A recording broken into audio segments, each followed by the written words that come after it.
تاریخ کا مطالعہ ہمیں خدا کے راستے اور اس کی قدرت کی عظیم نشانیوں سے روشناس کراتا ہے۔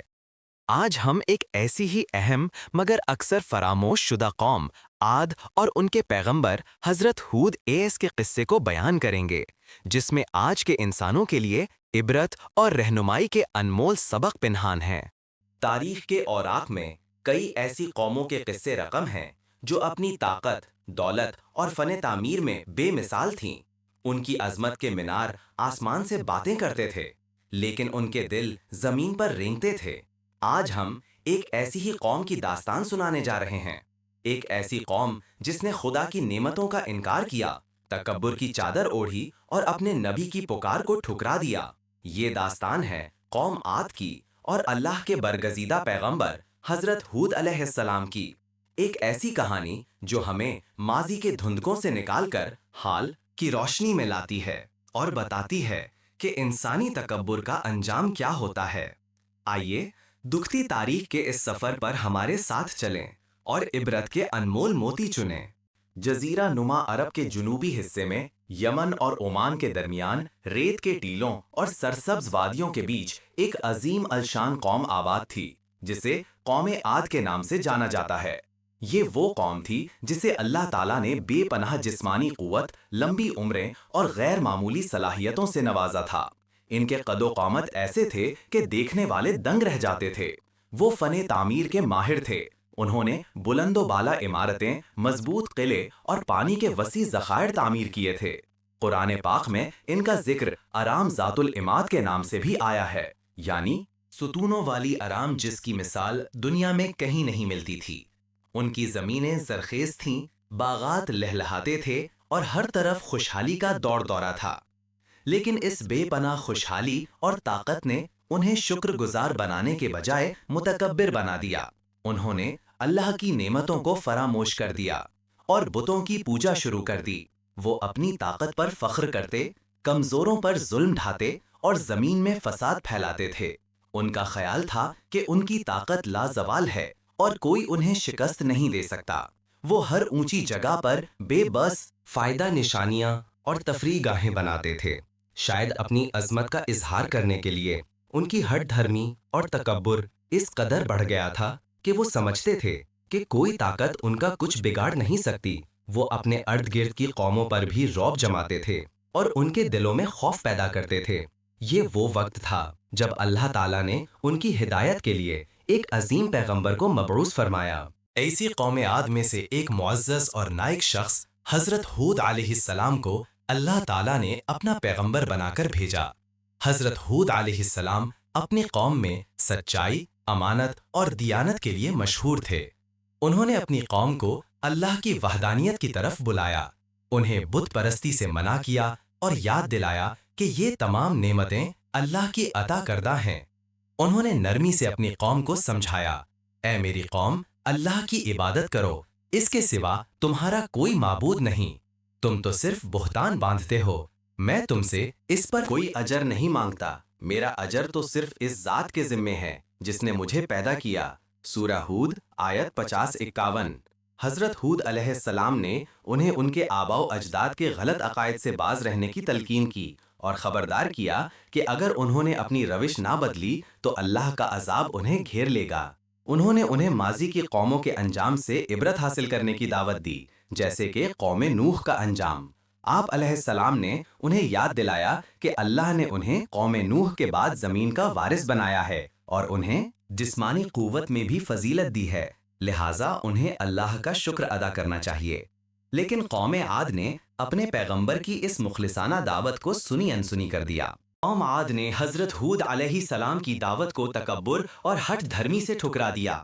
انہوں نے کہا، اے ہود، تم ہمارے پاس کوئی واضح دلیل نہیں لائے اور ہم تمہارے کہنے سے اپنے معبودوں کو چھوڑنے والے نہیں، اور نہ ہی ہم تم پر ایمان لانے والے ہیں۔ ہم تو تمہیں بے وقوف اور جھوٹا سمجھتے ہیں۔ سورہ ہود آیت 53۔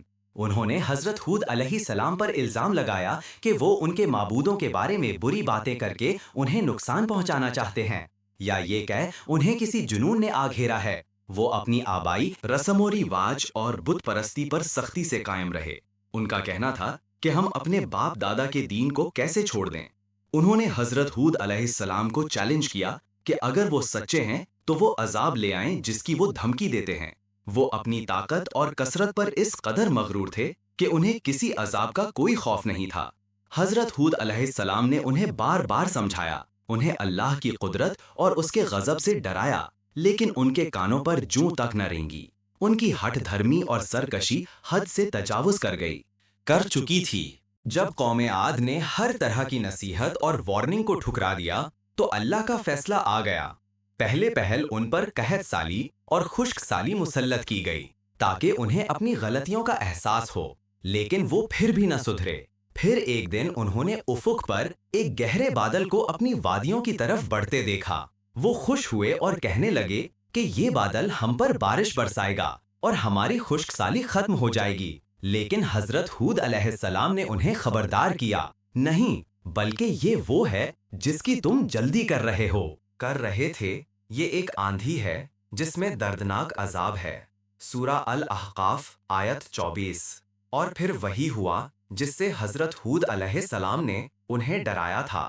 وہ بادل دراصل ایک شدید اور تباہ کن آندھی تھی جس سے ریح سرسر آتیا یعنی سخت اور سرکش آندھی کہا گیا۔ یہ آندھی 7 رات اور 8 دن تک مسلسل چلتی رہی۔ اس کی شدت کا عالم یہ تھا کہ وہ دیو کمات انسانوں کو کھجور کے کھوکھلے تنوں کی طرح اکھاڑ پھینکتی تھی۔ ان کی بلند و بالا عمارتیں، مضبوط قلعے اور سرسبز باغات، سب کچھ اس آندھی کے سامنے خاص و خاشاک کی طرح اڑ گیا۔ قرآن پاک میں اللہ تعالیٰ فرماتے ہیں، اس نے ہر چیز کو اپنے رب کے حکم سے تباہ کر دیا، تو تم دیکھو گے کہ ان کے گھروں کے سوا کچھ نظر نہیں آتا۔ سورہ الاحقاف آیت 25۔ اس آندھی نے قوم عاد کو مکمل طور پر نیست و نابود کر دیا، سوائے حضرت ہود علیہ السلام اور ان چند ایمان والوں کے جو آپ کے ساتھ تھے۔ اللہ نے انہیں اپنی رحمت سے بچا لیا۔